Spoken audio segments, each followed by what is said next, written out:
देशाच्या सीमेवर सैनिक लढतोय, पण त्याच्या पत्नीला स्वतःच्या हक्कासाठी नगरपालिकेसमोर धरणे आंदोलन करावे लागते। ही धक्कादायक घटना देवळाली प्रवरा येथे घडली आहे। भारतीय सैन्य दलात रुजू असलेले लान्स नाईक दीपक वसंतराव कदम यांची पत्नी पूनम कदम यांनी त्यांच्या कुटुंबातील आधार कार्डवरील पत्ता बदल करण्यासाठी लागणाऱ्या आवश्यक कागदपत्रांवर नगर परिषदेच्या नगराध्यक्षांची स्वाक्षरी घेण्यासाठी 6 मार्च रोजी त्यांच्या परिवारातील 6 जणांची कागदपत्रे नगर परिषदेचे शिपाई भोंडगे यांच्या मार्फत नगराध्यक्ष सत्यजित कदम यांच्याकडे समक्ष दिली होती।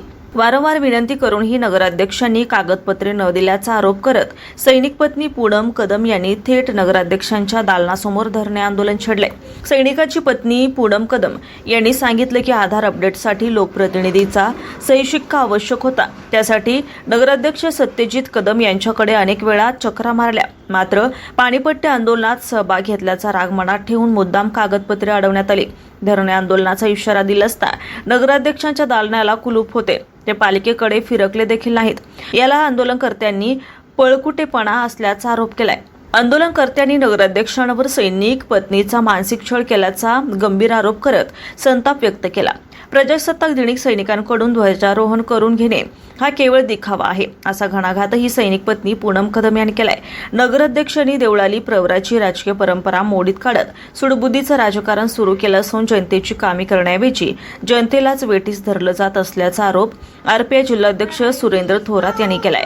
यावेळी नगरसेवक, विविध पक्षांचे पदाधिकारी, तक्रारदार, सैनिक पत्नी पूनम कदम यांच्या समवेत नगरसेविका सुनीता थोरात, पल्लवी ढोस, नगरसेवक दासू पठारे, शरद वाळुंज, संतोष चोळके, डॉक्टर तनपुरे, कारखान्याचे संचालक कृष्णा मोसमाडे, अरुण ढोस, आरपीआय जिल्हाध्यक्ष सुरेंद्र थोरात, प्रहार जिल्हा उपाध्यक्ष आप्पासाहेब ढोस, प्रहार महिला शहर प्रमुख भाग्यश्री कदम, हिराबाई कदम, स्नेहल दिवे, प्रमोद कदम, अनिल चव्हाण, वसंत कदम, वैभव गिरमे, गोरख सांबारे, मनीष देठे, भगवान गडाख, ललित चोरडिया, कुणाल पाटील, शुभम पाटील, नाना उंडे आदी उपस्थित होते आणि नागरिक मोठ्या संख्येने उपस्थित होते।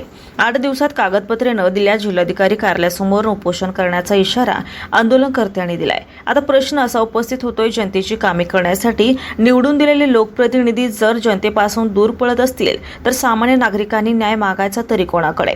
काय कारवाई होणार? सैनिक पत्नीला न्याय मिळणार का? याकडे आता संपूर्ण तालुक्याचं लक्ष लागलंय। लोकनायक न्यूजसाठी प्रतिनिधी नानासाहेब गुंडे, देवळाली प्रवरा।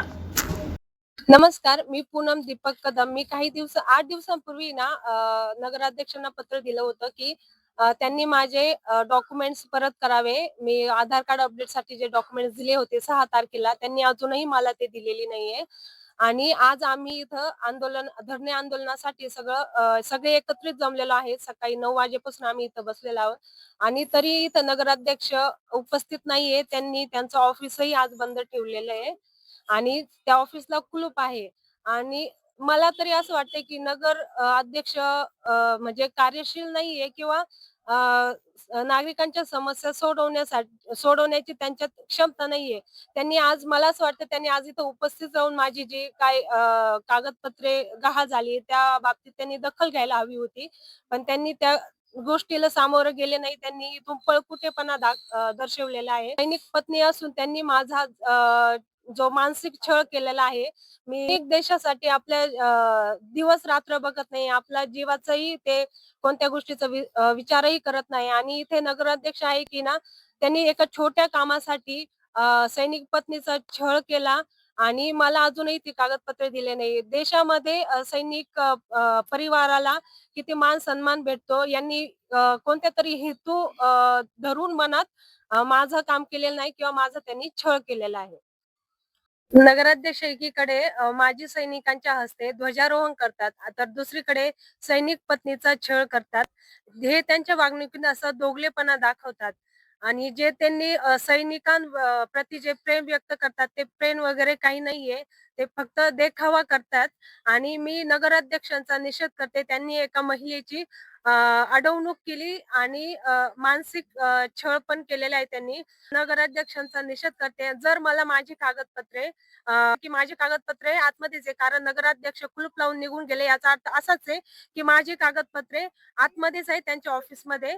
आणि जर मला माझी कागदपत्रे नाही मिळाली तर मी जिल्हा कार्यालयासमोर उपोषणाला बसणार आहे. नमस्कार. आज आपण देवळाली प्रवरा नगरपालिकेच्या नगर परिषद कार्यालयासमोर अध्यक्षांच्या कार्यालयासमोर धरणे आंदोलनासाठी आज आम्ही इथे बसलेलो आहोत. माझ्यासोबत ही जी महिला आहे पूनम दीपक कदम, हिचे मिस्टर देशाच्या सेवेसाठी सीमेवर कार्यरत आहेत. तिच्या काही महत्वाच्या कागदपत्रांवर सही आणि शिक्के पाहिजे होते. त्यासाठी ती सेतूमध्ये गेली. सेतूमध्ये गेलेली असताना तिला सांगण्यात आले की त्या कागदावर नगराध्यक्षांची सही पाहिजे, म्हणून ती इथे आलेली होती. परंतु नगराध्यक्षांनी तिला सही न देता तिला जाणून बुजून बसून ठेवण्यात आले व त्याच्यानंतर तिला रोज उद्या ये उद्या ये उद्या ये करत करत असे 8 दिवस तिला रोज बोलवण्यात आले. तसं पाहता आपण ज्या जे देशाच्या सेवेसाठी कार्यरत असतात त्या महिलांना आपण एक सन्मानाने त्यांच्याकडे बघतो, त्यांच्या कुटुंबाला आपण एक सन्मानाची वागणूक देतो. परंतु नगरपालिकेच्या नगराध्यक्षाने तिला जाणून बुजून त्रास दिलेला आहे. 8 दिवस तिला रोज 1-1, 2-2 तास इथे बसून ठेवलेलं आहे. त्याच्यानंतर त्यांनी तिला सांगितले की कागदपत्र हे गहाळ झालेले आहेत.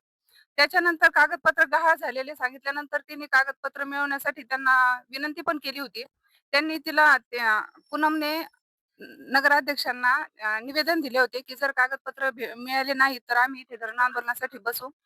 आज 8 दिवस झाले त्यांनी तिने निवेदन दिले होते. 8 दिवसामध्ये नगराध्यक्षांनी एकदाही तिला बोलून घेतलेले नाही. याच्यावर समोपचाराने काही मिटवण्याचा प्रयत्न केलेला नाही किंवा कोणतीही सबब सांगितली नाही की कागदपत्र गहाळ झालेले आहेत किंवा मिळवण्याचा प्रयत्न करू वगैरे असं. अशा या नगरपालिकेच्या नगराध्यक्षाच्या उर्मटपणाचा इथे लोकांना मला दाखवून द्यायचं आहे की नगरपालिकेच्या नगराध्यक्षाचं म्हणणं असं आहे की तुम्ही आंदोलनाला बसा, नाही तर काही करा, मी माझा हेकेखोरपणा काही सोडणार नाही. सकाळी 9 वाजल्यापासून ती महिला इथं बसलेली आहे. तिच्यासोबत आम्ही सगळेजण इथं बसलेलो आहोत.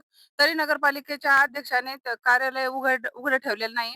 आणि ती जेव्हा जेव्हा इथे आली तेव्हा तेव्हा त्यांनी तिला तिने काही भाषणं वगैरे केलेली आहेत. तिला उर्मटपणाच्या भाषेमध्ये सांगितलेलं आहे की तू माझ्या विरोधात जे व्हिडिओ वगैरे बनवती ते व्हिडिओ वगैरे तू बंद कर आणि तुला कागदपत्र भेटणार नाही. तर माझा प्रशासनाला सांगणं आहे की नगरपालिकेच्या नगराध्यक्षाच्या ह्या वागणुकीचा जाब मागावा आणि तिला न्याय द्यावा. देवळाली प्रवरा नगरपालिकेच्या निवडणूक होऊन किमान 2 ते 3 महिने झाले. या निवडणुकीमध्ये वसंत तानाजी कदम हे काँग्रेस पक्षाकडून लढले होते आणि त्या निवडणुकीत वसंत तानाजी कदम यांचा पराभव झाला आणि आताचे जे विद्यमान नगराध्यक्ष आहेत सतीश कदम हे बीजेपीचे नगराध्यक्ष उमेदवार होते, त्यांचा विजय झाला. परंतु त्यानंतर 8 दिवसांनी वसंत तानाजी कदम यांच्या सून पूनमताई कदम यांच्या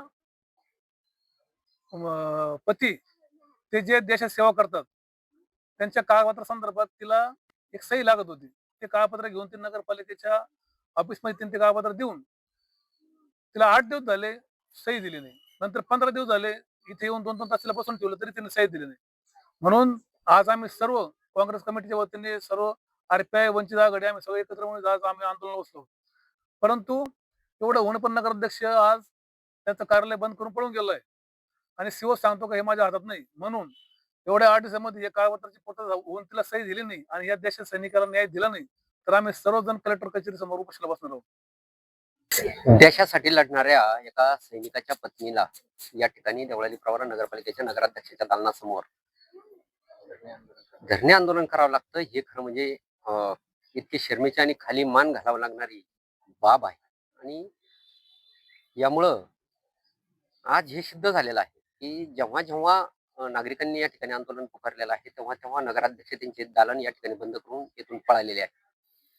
वास्तविक पाहता एखादं आंदोलन जेव्हा नगरपालिकेवरती चालून येतं तर नगराध्यक्षांची जबाबदारी आहे की कायदेशीर मार्गाने असेल किंवा रितसर मार्गाने असेल त्याला सामोरं जाणं आणि त्याला योग्य स्वरूपात असं उत्तर देणं हे त्यांचं आद्य कर्तव्य आहे. परंतु ते कर्तव्यापासून या ठिकाणी पळताना आज दिसत आहेत आणि हे काय गावाच्या हिताच्या दृष्टीनं योग्य नाहीये. जेव्हा देवळालीला या ठिकाणी मोर्चा पाणी आंदोलनासाठी पाणीपट्टी वाढीच्या बाबतीत निघाला होता तेव्हाही नगराध्यक्ष त्यांचं दालन बंद करून पळाले होते आणि आजही या पूनमताई या ठिकाणी येऊन त्यांच्या हक्कासाठी लढा लढत आहे. फक्त त्यांना त्यांचे कागदपत्र हवे आहेत. त्यांना कोणत्याही प्रकारच्या या ठिकाणी वाद घालायचा नाहीये. शांततेच्या मार्गाने त्या या ठिकाणी धरणे आंदोलन करत आहेत आणि असं असताना नगराध्यक्षांनी कागदपत्र ठेवून घेतले की नाही किमान एवढं तरी सांगायला या ठिकाणी आंदोलकांच्या समोर उपस्थित राहायला हवे होते, अशी या पद्धतीची जनभावना आहे. आणि यामुळं जर असं होणार असेल आणि नगराध्यक्ष जर अशा पद्धतीने जाणीवपूर्वक नागरिकांना त्रास देण्याचं काम या ठिकाणी करणार असतील तर हे आंदोलन मला वाटतं की आणखी चिघळण्याची शक्यता आहे. आता जर तुम्ही दालन बंद करून जाणार असाल तर कदाचित या ठिकाणी मंडप टाकून या ठिकाणी कायमचं उपोषणाला जोपर्यंत हा निर्णय लागत नाही तोपर्यंत बसण्याची वेळ या ठिकाणी नगराध्यक्षांनी येऊन देऊ नये, अशा पद्धतीची विनंती मी पुन्हा एकदा नगराध्यक्षांना करतो की आपण ते कागदपत्र देऊन टाकावेत, जेणेकरून एक सैनिक पत्नी असेल, त्यांचे सासरे आजारी असतात, अपंग आहेत, वयस्कर आहेत, आणि फक्त महिलेला जेव्हा घरातलं कुटुंबातलं काम करायची वेळ येते त्यावेळेस किती हाल होतात हे त्या महिलालाच या ठिकाणी माहिती असतं. म्हणून नगराध्यक्षांनी पुन्हा 2016ची पुनरावृत्ती या ठिकाणी होऊ देऊ नये, अशा पद्धतीची विनंती या निमित्ताने करतो.